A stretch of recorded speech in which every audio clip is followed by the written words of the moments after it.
ছাত্ৰ ছাত্ৰীসকল মই অষ্টম শ্ৰেণীৰ তৃতীয়টো পাঠ লৈ তোমালোকৰ ওচৰলৈ আহিছোঁ। অষ্টম শ্ৰেণীৰ তৃতীয় পাঠটোৰ এটা মই তোমালোকৰ এটা চলযুক্ত একঘাতৰ সমীকৰণৰ কিছুমান উক্তি সমীকৰণ কেনেকৈ গঠন কৰে মই দেখাব বিচাৰিছোঁ। সমীকৰণ এটা প্ৰশ্নটো মই লিখি লৈছোঁ, চোৱা। এইটো কেনৰ প্ৰশ্ন 17 নম্বৰ, তোমালোকৰ 2.2 17 নম্বৰ। এজন মানুহে বজাৰত তেওঁৰ হাতত থকা মুঠ টকাৰ 4/1 অংশৰে পাচলি, 5/3 অংশৰে কি কিনিলে? ফল মূল, আৰু 8/1 অংশৰে মিঠাই কিনিলে।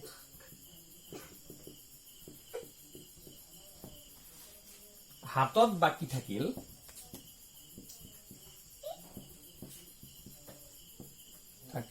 8 টকা। তেওঁ মুঠতে কিমান টকা লৈ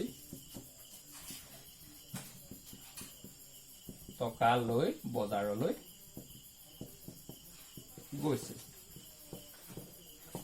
চোৱা, এজন মানুহে বজাৰত তেওঁৰ হাতত থকা মুঠ টকাৰ 4/1 অংশৰে পাচলি, 5/3 অংশৰে ফল মূল আৰু 8/1 অংশৰে মিঠাই কিনিল। আমি সমাধান ধৰা হ'ল মুঠ টকা সমান x। মুঠ টকা সমান কিমান ধৰিলো? x। এতিয়া তেওঁ 4/1 অংশৰে পাচলি কিনিলে। এতিয়া মুঠ টকা 4/1 অংশ পাচলি কিনিলে। এতিয়া পাচলি কিনা টকা পৰিমাণ কিমান হ'ব? 1/4 × x। কিমান হ'ব? x/4। তাৰ পাছত কি আছিলে? ফল মূল কিনা টকাৰ পৰিমাণ 3/5 × x। তাৰমানে কিমান হ'ল? 3x/5।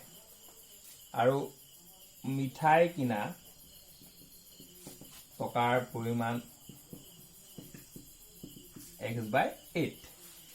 তাৰমানে তোমালোকে এইটো সৰু কথা, তোমালোকে ভগ্নাংশৰ কাৰণে ভয় খাব নালাগে। তাৰমানে ধৰা তোমালোকৰ হাতত টকা আছিল 100, ধৰি লৈছো আমি 100 আছিলে।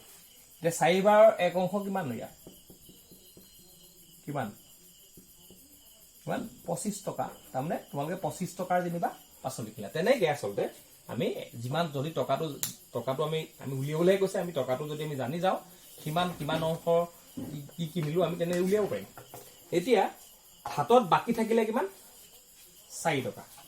4 টকা তেওঁ 8 টকা তেওঁ হাতত বাকী থকা 8 টকা বাছ ভাড়া দিলে।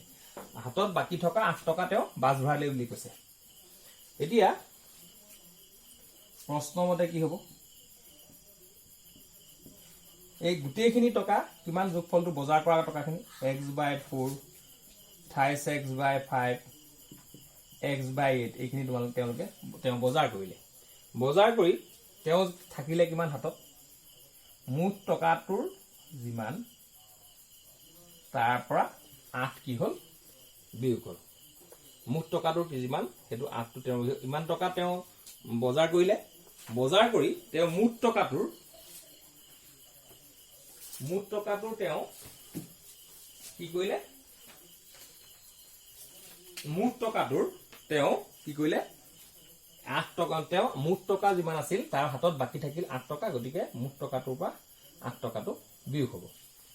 এতিয়া আমি এই অংকটো কৰোঁতে অকণমান সাৱধান হ'ব লাগিব। ইয়াত মন কৰিছানে 4, 5, 8 তিনিটা বেলেগ বেলেগ সংখ্যা আছে। গতিকে 4, 5, 8ৰ আমি লসাগু উলিয়াই ল'ম। সমাধান কৰাটোৰ কাৰণেহে মই অংকটো কৰি দিছোঁ। 2 × 2 = 4, 5 2 4 × 8 2 × 2 5 2 কিমান 2 × 4 4 × 8 40 40 পূৰণ কৰা চবকে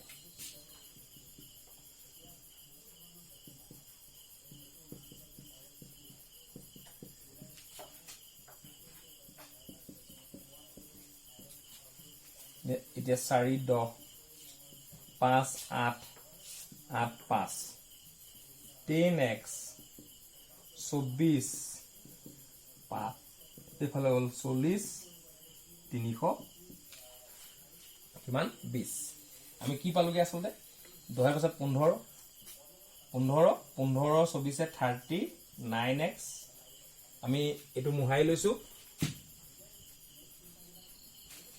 39x ইকুয়াল টু পালো 40x minus 320 এতিয়া 39x x এটা একেফালে আনিলো minus 40x minus 320 minus x সমান minus 320 এটা আমি কিমান পালো x ইকুয়াল টু 320 এটা মুঠ টকাৰ পৰিমাণটো হ'ল কিমান 320 এতিয়া আৰু এটা অংক মই তোমালোকক শেষবাৰৰ কাৰণে কৈ দিছো